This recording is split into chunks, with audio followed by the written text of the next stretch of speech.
Hello, now coming to consider this question of being gender fluid in my own experience. That's all I can do, really, of course, is talk about my own experience. And I am, as always, just one unique data point, not necessarily the norm by any stretch of the imagination.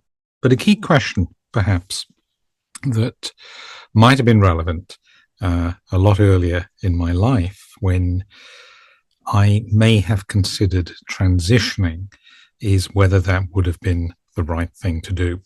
In this state of being gender fluid and sometimes being very comfortable in my body and presentation in a male mode, but at other times suffering real dysphoria and having an urgency to express the female.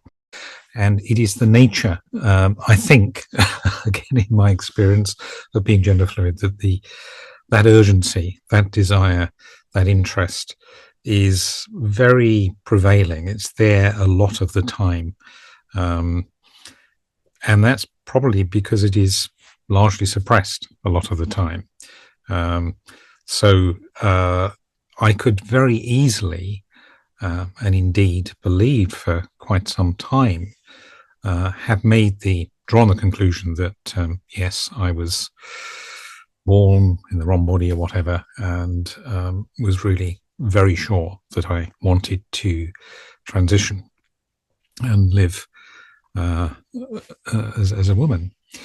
Now, the question then would be for me, had I made that decision when I was a lot younger and gone through the entire process of gender reassignment, would it necessarily have been right for me? And of course, I can't answer that question. I don't actually know what it would have been like, how my life would have panned out, how relationships would have been. I suspect, however, that probably because I suffer from this, suffer might not be quite the right word, but have this condition of fluidity, that there would have been times of regret and certainly times of wanting, as I do now, to express the female, to express the male, and quite possibly quite a lot of the time. So it could have been quite a complex picture. Perhaps in my culture, being female embodied and in terms of social tolerance of dress presentation and so on for women that dress in a more masculine way, from a practical point of view, it might have worked out a little bit more straightforward. I suspect I wouldn't have wanted to detransition, but I'm not entirely sure that I would have been fully content having made that change. Pretty sure I wouldn't have been, actually.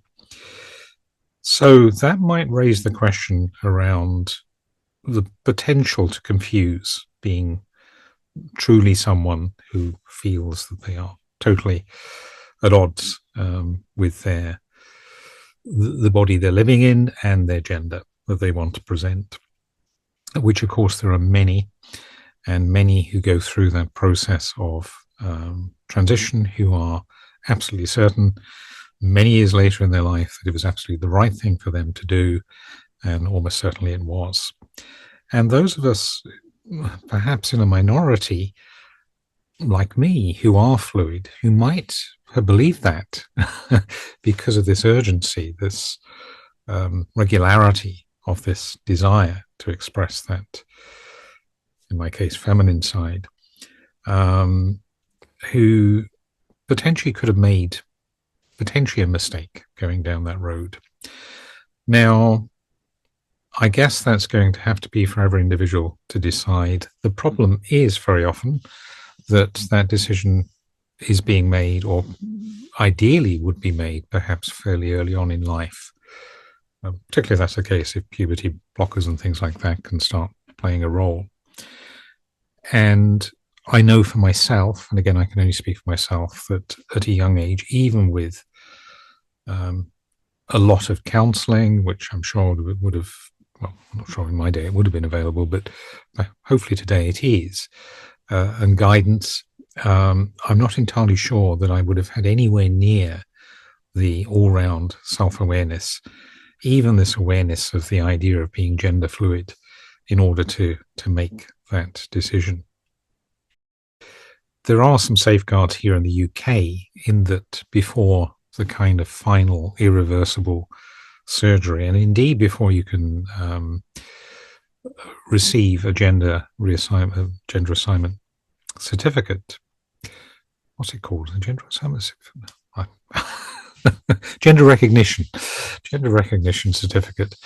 You have to have lived according to your preferred gender, the gender you're transitioning to, for a considerable period, around about 2 years.